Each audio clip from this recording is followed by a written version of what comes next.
नमस्कार दोस्तों, जैसा कि आप जानते हो लॉगरिथम का आज हम थर्ड पार्ट कवर करने जा रहे हैं, जिसके अंदर हमें सीखना क्या है। हम सीखेंगे कि कुछ कंपटीशन में आए हुए सवाल, वो सवाल जो एसएससी सीजीएल इस टाइप के कंपटीशन में आ चुके हैं, नीचे सीखेंगे।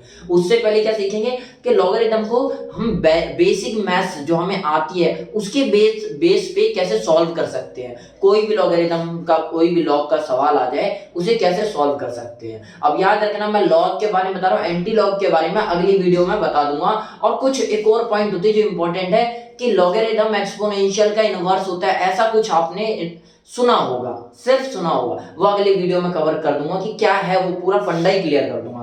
तो अभी आप क्या जानोगे कि कंपटीशन के कुछ सवाल करेंगे लास्ट में, और लॉगरिथम को बेसिक मैथ्स जो हमें मैथ्स आती है उस बेस पे कैसे सॉल्व करें, वो चीज सीखना है। तो शुरू करते हैं। लॉगरिथम पार्ट थर्ड चल रहा है, 2 वीडियो में ऑलरेडी कवर कर चुका हूं, अगर आपको देखना हो देख लेना। क्यों? उसको देखने के बाद ही उसके जो बेसिक एक दो बस फॉर्मूले हैं जो यहाँ पे काम आने हैं, तो आई होप अगर आप वो देख लोगे तो ज्यादा बेहतर समझ में आएगा। नहीं तो अगर आपको पहले से आता हो थोड़ा बहुत तो काम चल जाएगा। तो शुरू करते हैं। आज पढ़ते देखो, सबसे पहले एग्जाम्पल करवाऊंगा टू बिल्ड कॉन्फिडेंस। आपको पहले ही बता चुका हूँ, ये मैं इसलिए इतना आपको लिख लिख के नहीं समझाता क्योंकि भाई टाइम वेस्ट होना है, तो उसका फायदा नहीं। तो मैं लिख के लाता हूँ और एग्जाम्पल करवा रहा हूँ ताकि आपको समझ में आए कि जो हम पढ़ रहे हैं क्या हम सही पढ़ रहे हैं, क्या हम जो एग्जाम्पल क्वेश्चन आने वाले हैं उसे सॉल्व कर सकते हैं। तो उसके लिए देखते हैं पहले log 4। मान लो कुछ भी आता था, log x कुछ भी आ सकता है, तो हम कैसे, मान लो log 4 आ गया तो सॉल्व कैसे करें। देखो सॉल्व करने का एक तरीका बहुत अच्छा, क्या इन सब में क्या होगा, try to simplify all the term. जितने भी टर्म दिए हुए, जितनी भी चीजें दी हुई है, इसे सिंप्लीफाई करो। हर जगह यही चीज अप्लाई होती है। देखो आपको जब आपने एक चीज सुना होगा कि अगर आपको मंजिल तो पता है लेकिन मंजिल का रास्ता नहीं दिख रहा, तो जहां तक दिख रहा है वहां तक जाओ, उसके आगे आपको अपने आप दिखने लग जाएगा। तो कहने का मतलब क्या है, सिंप्लीफाई करो। कुछ समझ नहीं आ रहा है कि कैसे सॉल्व होगा, सिंप्लीफाई करो, उसके बाद अगला स्टेप आपको खुद समझ में आने लग जाएगा। तो जैसे log 4 है, तो हम क्या बदल सकते हैं, बेसिक मैथ्स लगाओ। हम log को तो बदल नहीं सकते, 4 को हम ऐसे कर सकते हैं, सर 2 गुना 2 होता है तो 2 का स्क्वायर कर सकते हैं log 4 को, है ना। तो वही कर दो ना, जितना आ रहा है आपको समझ में उतना ही कर दो, आगे का देखो काम अपने आप समझ में आएगा। कर दो भाई। दो देखो log 4 के 2 की पावर 2 कर दिया। अब आपने क्या पढ़ा था, जो एक्सपोनेंशियल होता है, ये मैंने बोला था फॉर्मूले में अच्छे से समझा रखा है कि जो एक्सपोनेंट होता है वो आगे चला जाता है। तो ये देखो 2, ये जो एक्सपोनेंट है ये आगे आ जाएगा, आगे आ गया। और बचा क्या है, अब ये log 2 बचा। log 2 की वैल्यू क्या होती है, 0.3 होती है। ठीक है। अब बोलो सर ये कैसे पता चलेगा, ये एक टेबल होती है, उतनी ज्यादा आपको याद नहीं करना, मैं जितना बता रहा हूं उतना याद करो। पहले 1 से 10 तक जैसे गिनती याद करते हैं, वैसे आज तुम गिनती समझकर इसे याद कर लेना। log 1 की वैल्यू क्या थी, 2 की वैल्यू क्या थी, 3 4 5 6 7 8 9 10 10 तक की याद कर लेना अच्छे से। क्यों?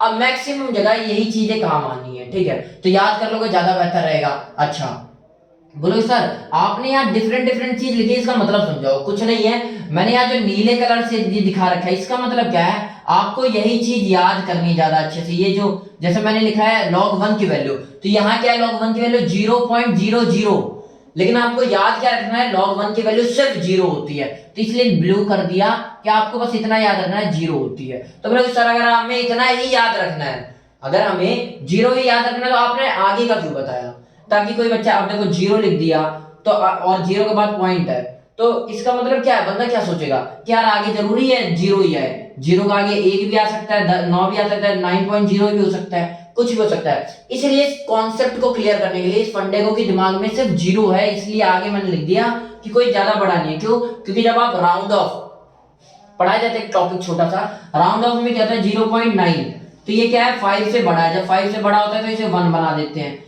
इसीलिए कई बच्चे कंफ्यूज ना हो कि सर अगर 0 लिखा हुआ है तो इसके आगे की वैल्यू बता दो, अगर 0.8 भी होगा तब भी मैं इसे 1 मान के चलूंगा।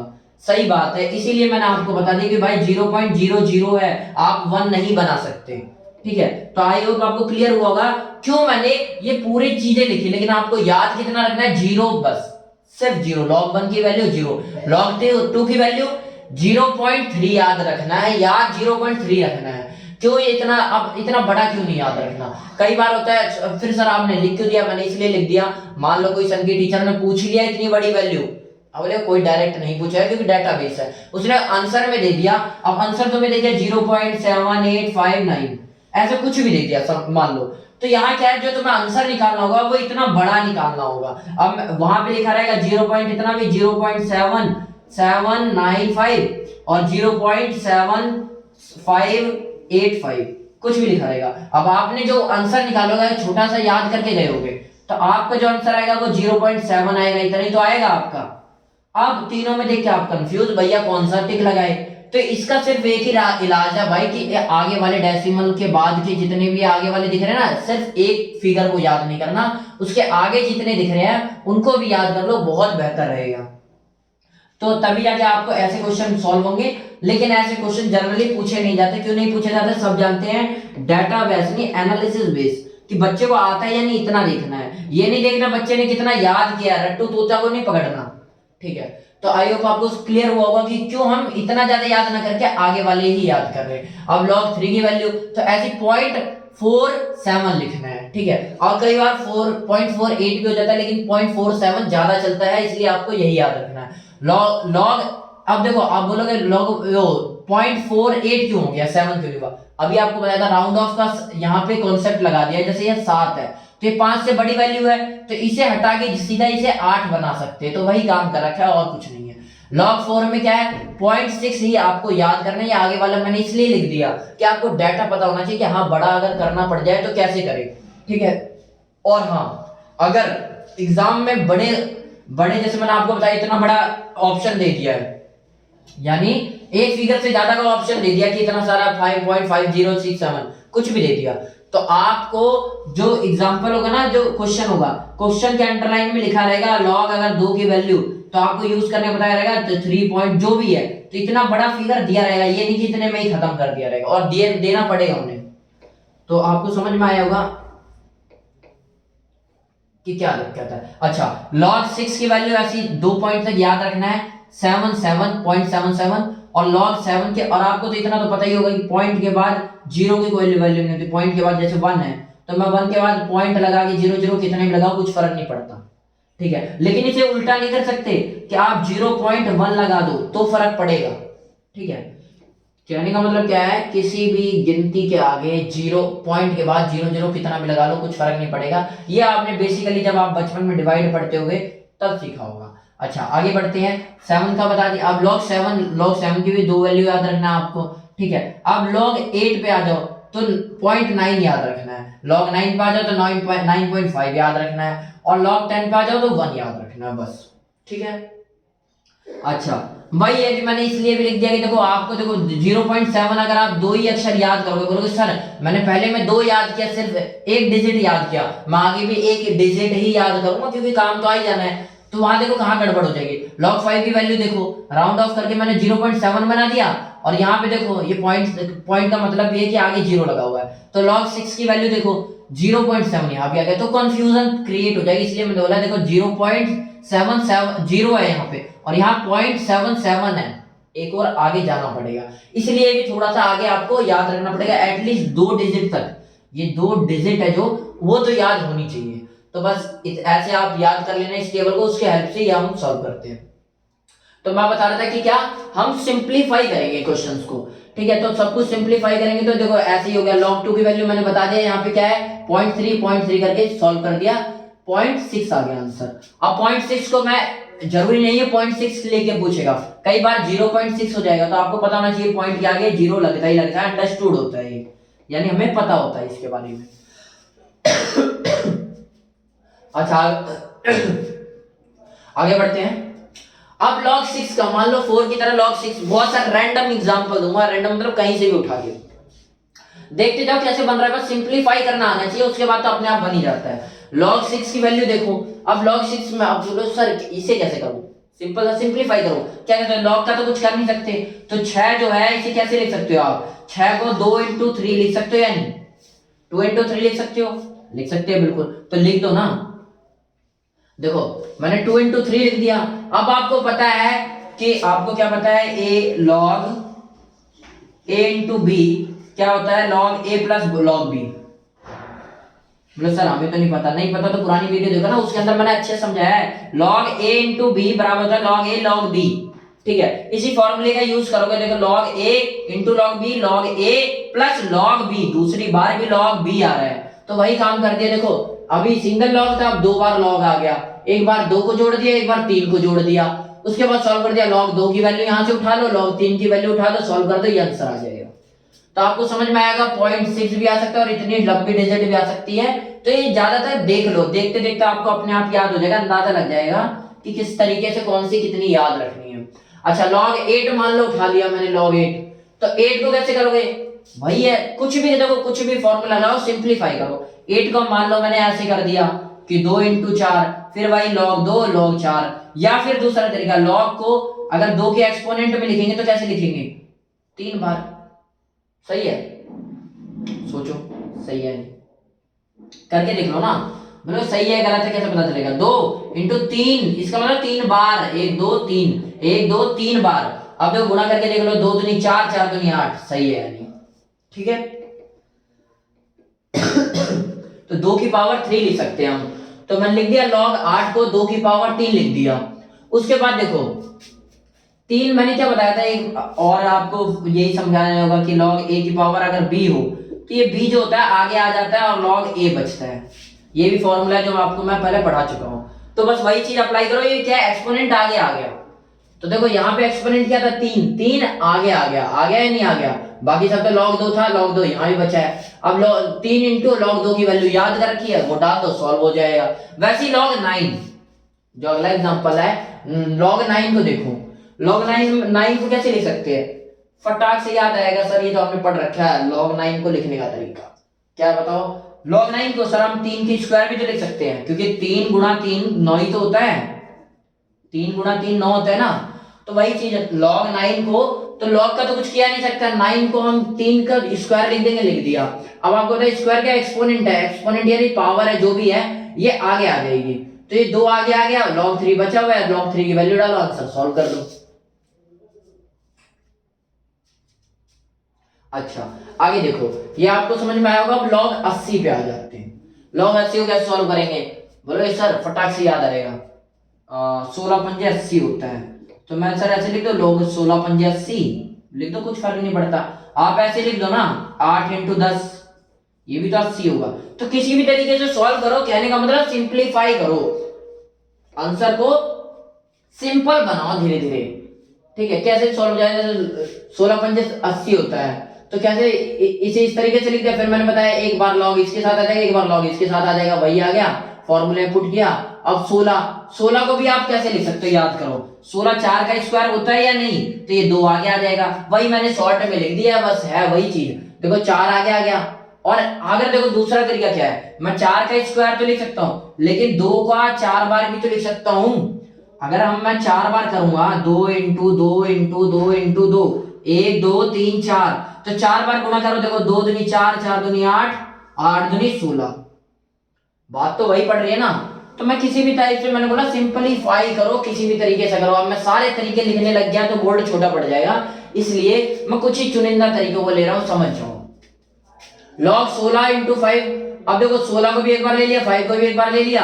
अब 16 को यहाँ पे मैंने बोला 2 की पावर 4 कर दिया, तो 4 आगे आ गया और 2 साथ में रह गया। अब दो log 2 की वैल्यू डाल देना और log 5 की वैल्यू यहाँ से उठा के डाल दो, जो आंसर आएगा वही आंसर है। अब बोलो सर आंसर तो आपने लिखा नहीं, अरे भाई आप कंसेप्ट समझो, मक्खन चीजों को पकड़ो कि चीज क्या है, बस ये सब चीजें तो आपको हर किताब में हर बुक में मिल जाएगी, बस दिमाग में डालो, इसे स्टोर करो कि चीज कहां से आ रही है, ठीक है। दूसरा तरीका ऐसे आप और मान लो ना, 10 की पावर 8 कर दोगे तो 10 पंजे 10 8 80 भी तो होता है, 8 बार में 10 के पाड़े में 80 भी तो आता है, तो उस तरीके से कर दो।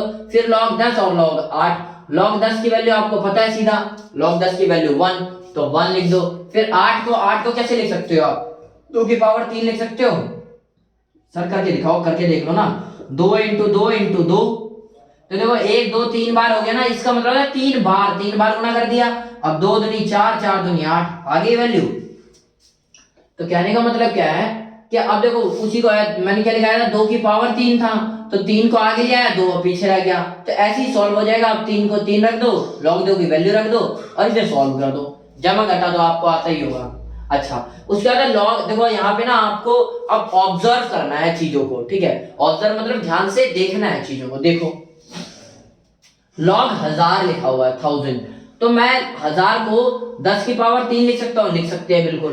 तो 3 आगे आ गया और log 10 की वैल्यू 1 होती है और 3, तो 3 इंटू 1 बराबर 3।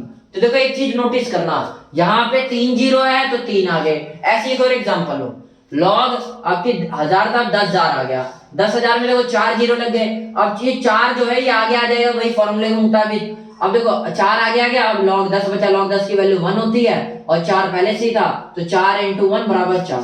तो देखो हमें एक चीज ऑब्जर्व करने को मिली कि भाई अगर log में 3 जीरो हो, एक का जो ये सेकंड का 1, फिर 10, फिर 100, फिर 10,000, 1000, फिर 10,000, ऐसे जो इनके मल्टीपल टाइम्स चलते जाते हैं, इसमें एक चीज ऑब्जर्व करने को मिलती है कि भाई जितनी जीरो है ना उतना ही log का आंसर आ जाएगा। ठीक है, यहाँ 4 जीरो थे 4 आ गया, यहाँ पे 3 जीरो थे यहाँ 3 जीरो आ गया।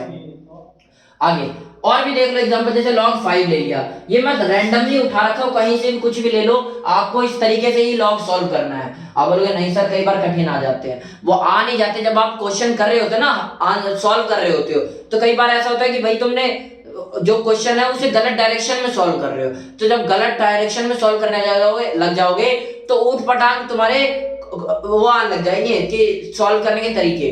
आपको बेसिक बचपन से यही पढ़ाया गया होगा, देखना जब भी आप क्वेश्चन को सही ढंग से करोगे तो बहुत इजीली सॉल्व हो जाएगा। जो भी कुछ भी अगर क्या कहते गुणा भाग मल्टीपल यानी कुछ भी आने वाला होगा, अगर तो हमें गुणा भाग भी करना होगा तो आपको समझ में आएगा डिजिट बहुत छोटी छोटी है, सिंपल डिजिट है, कहीं कुछ कट जा रहा है कहीं कुछ कट जा रहा है, और वहीं पे आप गलत करना स्टार्ट कर दोगे, पता चलेगा पॉइंट में आए जा रहा है, आंसर खत्म ही नहीं हो रहा। तो यहाँ भी ऐसे तो उलझने पैदा तब होगी जब आप गलत डायरेक्शन में जाने लग जाओगे। सही डायरेक्शन में जाओगे अपने आप धीरे धीरे सॉल्व करता हुआ मिलेगा, क्योंकि जो एक्सपर्ट क्वेश्चन बना रहे होते हैं ना उन्हें पता होता है कि आंसर इसका सॉल्व किस तरीके से होना है, तभी तो यार वो एक्सपर्ट है।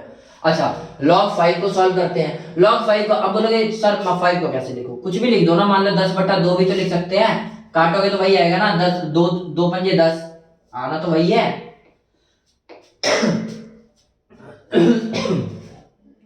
तो log 5 को कैसे लिख दिया। अब देखो एक चीज मैंने पहले ही बता देता हूं तुम्हें, एक तो लर्न ऑल इंपॉर्टेंट फॉर्मूले from previous video, all important जितने भी इंपॉर्टेंट फॉर्मूले है वो याद कर लो। आप बोलोगे सर कहां से याद करना है, तो प्रीवियस वीडियो से याद कर सकते हो, कहीं से भी याद कर सकते हो, तब आना यहाँ पे तो बेहतर रहेगा। अच्छा और चीजें बता दो, मैं वो चीज बताने से पहले बताना चाहता था इसलिए बता रहा हूँ। अच्छा log 712 बराबर 2.85424 कुछ भी है, ठीक है। तो यहाँ पे देखो टर्म समझो, log ये जो 712 इसे x लिख देते कई बार, और यानी कोई भी एक फॉर्मूला बनाने का तरीका, तो आपको ऐसा लिखे मिलेगा लॉगरिथम का मतलब कि log x बराबर कैरेक्टरिस्टिक्स इनटू मैंटिसा।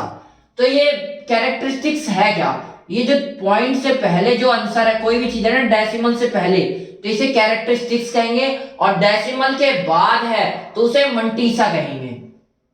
अब देखो ये डेसिमल है तो डेसिमल पॉइंट कह सकते हैं इसे, ठीक है भाई। अब डेसिमल पॉइंट से मेरा ये वाला हाथ क्या है, ये वाला मेरा हाथ लेफ्ट साइड और ये वाला राइट साइड, तो मैं ये कैरेक्टरिस्टिक्स को लेफ्ट साइड है तो क्या बोलूं, लेफ्ट साइड ऑफ डेसिमल बोल सकता हूं। और ये मंटीसा का दूसरा नाम क्या बोल सकते हैं कि राइट साइड है तो राइट साइड ऑफ डेसिमल बोल सकते हैं। तो आपको समझ में आएगा इसे हम right side left side of decimal और इसे राइट साइड ऑफ डेसिमल क्यों कहा जाता है इन दोनों शब्दों को, ठीक है। तो अब मैंने बोला क्यों बताया ये मैंने, क्योंकि कई बार कैरेक्टरिस्टिक्स ना लिखकर ये वाला नाम दे देता है और कई बार मंटीसा ना लिख के ये वाला नाम दे देता है, बच्चा कंफ्यूज कि भाई है क्या। तो कुछ नहीं है, बस लेफ्ट और राइट जो हाथ है उसी के हिसाब से इन्होंने कर दिया। अच्छा अब log 2 है, याद रखना कॉमन लॉग है, यानी जहां पे कुछ भी ई ना लगाओ उसका मतलब कॉमन लॉग है। तो अगर log 2 लगाया है तो इसका मतलब अंडरस्टूड, हमें पता होना चाहिए कि log के नीचे 10 है पहले से, ठीक है। अच्छा डोंट बी कंफ्यूज, एक फॉर्मूला है जिनमें कंफ्यूज बिल्कुल नहीं होना। कौन सा फॉर्मूला है, अच्छा यही चीज दिखानी थी मेरे को, तो वापस आते हैं अपने पॉइंट पे से पहले एक चीज और देख लो, बस छोटी सी है। डोंट बी कंफ्यूज, दो फॉर्मूले में कंफ्यूज नहीं होना। log a की पावर अगर b है तो आंसर क्या आना है, पावर है तो आगे चला जाएगा b, और log a सिंपल चीज रहेगी। लेकिन अगर log a तो है, पावर की जगह नीचे उसके बेस में b लगा हुआ है, तो एक नया फॉर्मूला तैयार हो जाता है log a by log b। तो ये याद रखने वाली बात है, याद रखना। Learn all the student. अच्छा ये मैंने क्यों लिखा है कि कई बार होता है सर आप जो लॉगरिथम पढ़ा रहे हो ये साइंस वाले बच्चों के लिए, हमने मैथमेटिक्स में पढ़ा है कि जो साइंस और कॉमर्स के बच्चे तो मैथमेटिक्स में पढ़ते हैं, सही बात है, लेकिन कई बार ये एसएससी जैसे सवालों में कुछ एग्जाम में भी आया हुआ है, ये तभी तो ये कंपटीशन के उठाए हुए सवाल है, बिल्कुल करेक्ट। तो याद रखना ये कंपटीशन में भी आ जाते, जरूरी नहीं है मैथ्स वाले या साइंस वाले बच्चे ही पढ़ेंगे, आर्ट्स वाले बच्चे हो तब भी पढ़ लो। बस मैं पता है मैं ये ऐसा नहीं है कि तुम्हें कई बार बोलते हैं सर बैंकिंग की तैयारी करवाओ, सिर्फ एसएससी करवाओ, तो कई बोलेंगे यूपीएससी करवाओ। मैं चाहता हूं आपको बेसिक ज्ञान दे दूं जो आप कुछ भी पढ़ने जाओ तो वहां काम आए आपके, तो वो चीजें मैं करवा रहा हूं, सब चीजें पढ़ा रहा हूं। मान लो बेसिक है, हर चीज के लिए बेसिक फंडामेंटल चीजें, ये सारी ये चीजें आनी ही आनी चाहिए, वो पढ़ा रहा हूं मैं। तो ये मत बोलना कि किसकी तैयारी करवा रहे हो, बैंकिंग की, सीजीएल की, किसकी, सबकी हो रही है। तो आप ध्यान से पढ़ लो, जो आपके काम आएगा उसे याद रखना, अपने आप ही आपको याद हो जाएगा। तो इसलिए मैंने लिखा learn all the student, her type के बच्चों को ये चीजें पढ़नी चाहिए। तो वापस अपने पॉइंट पे आते हैं। देखो log 5 को मैंने क्या लिखा था, 5 को मैं 10/5 भी लिख 10/2 भी लिख सकता हूँ, और log के बेस में 10 लगा सकता हूँ, ये अंडरस्टूड है, कॉमन लॉग में मैंने आपको बताया था। अब देखो log 10 को ये log 10 देखो यहां भी मैंने आपको समझाया था एक फॉर्मूला, याद आया होगा, log a by log b। तो क्या होता है log a minus log b, जब बट्टे में हो तो माइनस log b हो जाएगा। तो यही चीज अब यहां काम आनी है। अब बोलोगे सर ये कहां बता दिए, ये भी पहले फॉर्मूले में बता चुका हूं, ठीक है। अच्छा log 5 में देखो ये बट्टे में आ गया, तो एक बार 10 को ले लूंगा और एक बार माइनस करके 2 को लिख दूंगा, बट बेस में 10 लगा दिया, अंडरस्टूड, हमें पता होना चाहिए, लिख भी सकते हैं, नहीं भी लिखे तो कुछ नहीं होगा। तो log 10 की वैल्यू या log 10 की बेस की 10 की वैल्यू 1 आना चाहिए। मैंने 10 जो ये बेस पे 10 है, इसका मतलब हमें अंडरस्टूड, हमें पता है, ये जरूरी नहीं है कि लगाओ हर बार, ठीक है। और log 2 की वैल्यू हमें पता है, ये सॉल्व कर दो तो इतना आंसर आ जाएगा, ठीक है। उसके बाद एक सवाल और, अब सवाल क्या है, लॉग मैंने आपको पहले ही पढ़ा रखा है, दोबारा देख लो एक बार, ये चीज है, ये जो मैं ये बता रहा था ना, ये चीज का क्लियर करना चाहता हूं। अब देखो अगर log 3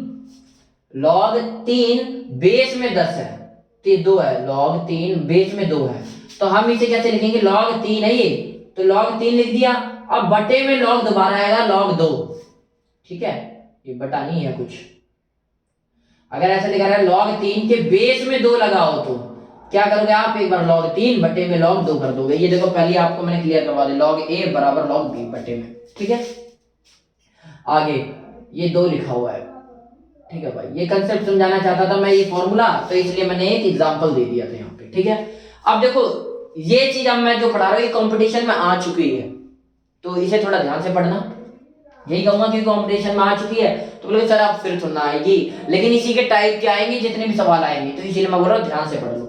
अच्छा log b by a into में log a बट्टा b, यानी बेस में b, बाय मतलब बेस बता रहा हूं मैं, कि log b बेस में और log a के बेस में b, अब क्या होगा। अरे सर ऐसा सवाल तो पढ़ा नहीं, तो देखो ना कैसे करना है, ये बस इसे सॉल्व मत करो, क्योंकि आप बोलोगे सर यहाँ तो न्यूमेरिकल, कई बच्चों के दिमाग में हो जाता है कि भाई सर यहाँ पे तो गिनती दिख नहीं रही, अब मैं कैसे सिंप्लीफाई कर दूं। तो सिंप्लीफाई का मतलब जरूरी है गिनती दिखे, वेरिएबल्स अगर हो तो वेरिएबल्स का कर दो। वेरिएबल मतलब देखो 2 टाइप होते हैं, तो कांस्टेंट, 2 टाइप के शब्द होते हैं, शब्द सीख लो, और एक होता है वेरिएबल। कांस्टेंट नाम से समझ में आएगा स्थिर, जो चीज बदले ना, तो 2 को क्या आप 5 बना दोगे, नहीं बनाओगे, तो ऐसी चीज क्या है, इसे कांस्टेंट बोला जाता है। जैसे पाई है, पाई क्या 3.14 ही रहता है उसकी वैल्यू, तो ये सारी चीजें क्या कांस्टेंट। ये यूलर कांस्टेंट मैंने पहली वीडियो पढ़ा रखा है, ये भी कांस्टेंट है। लेकिन अगर मैं बोलूं x y z, तो इनके मान बदलते रहते हैं, तो ये सारे क्या वेरिएबल है, इन्हें बोलते हैं चर और इन्हें बोलते हैं अचर हिंदी में। तो मैं क्या समझा रहा था कि जितने भी वेरिएबल है तो वेरिएबल के तरीके से सॉल्व कर दो, log b बेस में और इंटू log a के बेस में b, तो log b बेस में a है तो उसे सॉल्व कैसे करेंगे, बिल्कुल सेम वही तरीका है, log b और बेस में a है तो बटे में a लग जाएगा, ठीक है। ये फॉर्मूला है, आप ध्यान से देख लो, एप्लीकेबल अपने आप हो जाएगा। log a के बेस में b है तो log a लिख दो एक बार, और बेस वाले को फिर बटे में करके लिख दो log b, अब देखो काटोगे तो वही आ जाएगा ना, log a से log a और b से b काट दो तो 1 आ गया या नहीं। तो यही है आपको दिया रहेगा आंसर में 1 2 3 या 9 10 ऐसे कुछ भी दे देगा तो आपको ए पे करेक्ट मारना है। ऑप्शन वाले आ जाते हैं ना। अच्छा यहां से दूसरी चीजें क्या सीख सकते हैं हम? दूसरी चीज ये सीख सकते हैं, अच्छा आंसर 1 आया तो मतलब मैं ऐसे कर सकता हूं कि भाई मैंने 1 लिख दिया, अब मैं ऐसा कर सकता हूं ना, इसे डिवाइड में ला सकता हूं, इस पोर्शन को डिवाइड में ला सकता हूं ना मैं, यहां पे मल्टीप्लाई में वहां जाके डिवाइड में हो जाएगा। तो देखो वही चीज तो क्या है, log b की बेस में a हो अगर, तो हमने log a के बेस में b कर सकते हैं इनवर्स करके यानी उल्टा करके। तो वही चीज मैं आपको समझाने के लिए लिख दिया। तो आई होप आपको समझ में आएगा ये फॉर्मूला बना कहां से, ठीक है। अब ऐसे एक और एसएससी में सवाल आ गया था, log 1000 प्लस log 10,000 कितना होगा? अब मैंने आपको पहले बताया अंडरस्टूड है भाई, 3 जीरो है तो 3 आ गया, 4 जीरो है प्लस 4 आ गया, तो 3 4 7 होता है, तो आंसर 7 होगा। तो ऑप्शन में 7 भी लिखा रहेगा, 8 भी लिखा हो सकता है, 12 भी लिखा हो सकता है, तो आंसर हमें 7 लगाना है। लास्ट देख लो, देखो ये फॉर्मूला इंपॉर्टेंट है इसीलिए मैंने फिर आ गया ना यही सवाल। तो देखो कैसे, 1 बाय log b के बेस में a, log c के बेस में b और log a के बेस में c बराबर 1 होता है। प्रूव करो, अगर कहीं आ गया प्रूव करो। सर फिर गिनती नहीं दे रही, गिनती देख क्यों रहे हो? जो वेरिएबल है उसी से सॉल्व कर दो, सॉल्व करो। log b के बेस में a था, देखो पहले तो मैं ऐसे ही से इस फॉर्मूले को ध्यान से देख लो और फिर अप्लाई करो तो ये वाले सारे कंडीशंस आ जाएंगे। और फिर आपने बेसिक मैथ पढ़ा है, जब ऊपर जाता है तो ये वाली वैल्यू तो यहीं रह जाती है, ये ऊपर चला जाता है, तो ऊपर चला गया तो देखो सारी ऊपर वैल्यू चली गई। ध्यान से देखो हो क्या है, पहले तो इसे मैंने सॉल्व कर दिया इसी तरीके से, बिल्कुल कुछ नहीं है। log b कि बेस में है तो log b और बेस बट्टे में लगा दो, ठीक है। वही c के बेस में b है तो b बट्टे में लगा के कर दो, ठीक है। आगे क्या किया, ये a ऊपर चला जाएगा, ये b वाला log ऊपर चला जाएगा, c log ऊपर चला जाएगा, log c जो भी है ये ऊपर चला जाएगा। देखो ये तो a b c ऊपर चला गया। अब देखो all will cancel out each other, अब सब एक दूसरे को कैंसिल आउट कर देंगे। कैसे, a से a कैंसिल हो जाएगा तो मान लो इससे ये कैंसिल हो गया, b से b कैंसिल हो जाएगा, c से c कैंसिल हो जाएगा, कुछ नहीं बचेगा, तो आंसर क्या आना, 1 ही आना है। तो इस तरीके से प्रूव होता है कि भाई ये 1 के बराबर होता है। तो ध्यान से देखना, आगे मैं 2 चीजों को और पढ़ाना है मेरे को, एंटी लॉग के कुछ छोटे चुनिंदा सवालों को पढ़ाऊंगा जो जिनके बेस पे आप आगे की चीजों को कर सकते हो। और इनवर्स मैंने बताया ना कि ये इनवर्स होता है, कुछ ऐसा आपने पढ़ा होगा स्टेटमेंट, उस स्टेटमेंट को मैं क्लियर करूंगा। अभी देखना आज के सेशन बहुत इंपॉर्टेंट था, तो ध्यान से देखना, आपको बहुत सारी चीजें क्लियर होंगी। नमस्कार, और ये चीजें जरूर याद रखना। नमस्कार।